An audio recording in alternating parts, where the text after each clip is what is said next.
Well, I have a quick story to tell, and that's a little bit of a reflection. We've heard a lot about the discussion of Ronald Reagan and his speech to Parliament, and I have a story about something that I was able to confirm personally, and this is a story that's familiar to many of you, but it's worthy of thinking about in the context of tonight's discussion, and the story of Natan Sharansky.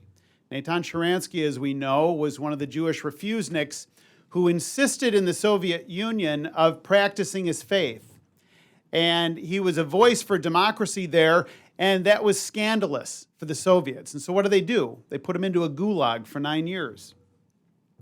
And I was able to confirm this because I had a chance to meet him in Israel a few years ago, and he told me this, that when Ronald Reagan gave a speech and he called the Soviet Union an evil empire, as scandalized as the political West was at that time, and how provocative, and how dare an American president do that, when those in the Gulag heard that, they were heartened. They knew it was the beginning of the end, and as Sharansky has told the story, even the guards in the Gulag knew it was the beginning of the end, because when people were calling something what it was, it had a profound effect. And so this honoree, Cynthia Gabriel, falls in that tradition. Because here's what she's done. She's a human rights activist at home in Malaysia, and she's turned into an anti-corruption fighter. And she tackles corruption, and she sees it as subverting the rule of law and promoting impunity, which of course it does. And she sees it as a major impediment to democracy. She spent most of her professional life advancing and promoting human rights, good governments, and democratic freedoms. She founded C4, the Center to Combat Corruption and Cronyism. She's a NED grantee, and they promote good governance and encourage public participation in efforts to combat corruption in Malaysia. C4 recently launched a new website, Kleptocrazy Malaysia, a whistleblower site to highlight cases of public officials and politicians said to have unusual wealth. The center fills an important void in Malaysian civil society as an independent voice in Malaysia working on corruption issues. She served as the vice president of the global advocacy group International Federation for Human Rights from 2004 to 2009, and we're pleased that Cynthia is with us. This is a brave woman who's standing up to powerful forces in Malaysia to fight corruption, call it what it is, and to promote a more transparent government in Malaysia. Cynthia, it's my honor to present to you the 2017 Democracy Award. Congratulations. There you go. Congratulations. Thank you. Thank you. They're yours.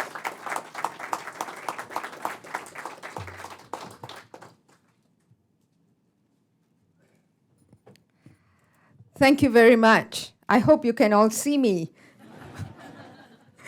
Okay, this is a real honor. Thank you very much. A real honor, and I'm really humbled to be here before so many anti-corruption activists around the globe, before human rights defenders and activists, and mostly American civil society. This is indeed an honor, and the room is overfilled with people. It is really a very, very memorable event for me to take back to Malaysia.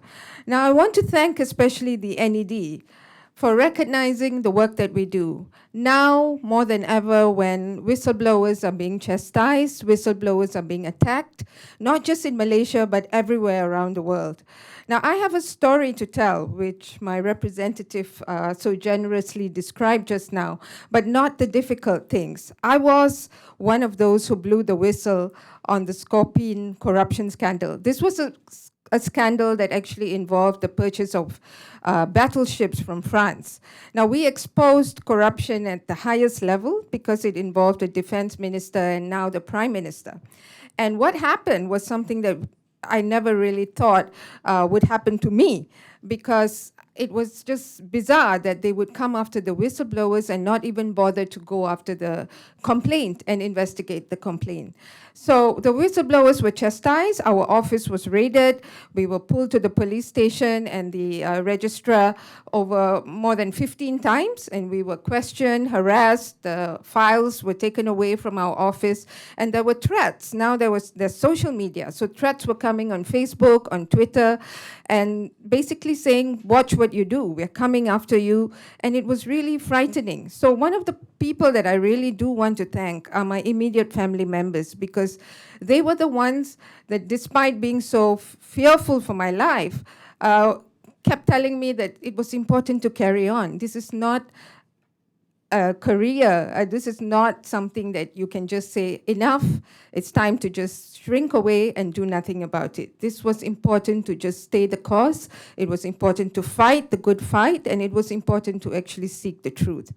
So the environment that whistleblowers work in are very hostile. And what I'm just saying in very quick 2 minutes, is not just something which is isolated to Malaysia. That Malaysia would be recognized in this award is very special to me and civil society in Malaysia.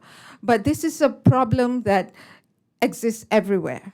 And the fact that this award is now being given out to anti-corruption activists around the world actually does promote and lift the situation of whistleblowers around the world. And for that, I think I must really say thank you to the National Endowment for Democracy for very strategically placing the importance of reporting corruption and whistleblowers around the world to continue to report, so that we, ordinary people, will be able to be the checks and balances for our society.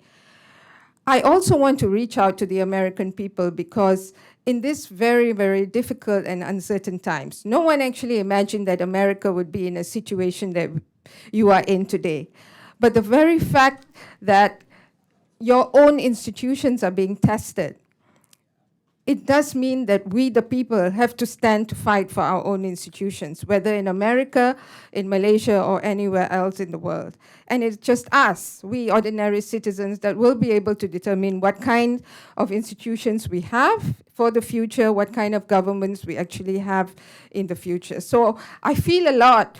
The global solidarity is so overwhelming. The fact that the room is so full is so motivating for us to actually continue to do the work that we do. Now, I may go home to a very hostile environment. The environment is very hostile. So I may go home and I may be called a foreign agent, a CIA agent, whatever. But I think I'm prepared for that. I'm ready for that. And I take inspiration from the fact that in the last couple of months, the American civil society have shown how important it is to keep our institutions independent. And I do want to thank all of you for sharing this moment with us and for sharing so much the need to actually keep our democracy alive, because fighting corruption is about promoting democracy. Fighting promotion is about keeping the rule of law, and fighting corruption is about fighting impunity. So thank you very much. And last but not least, I'd like to thank everyone back home, because it's 6:30 a.m. there at home, 12 hours time difference, and some of them are actually watching it online. So thank you very much. Thank you for the honor and the opportunity to be able to come before you and speak and say thank you very much again for the award. Thank you.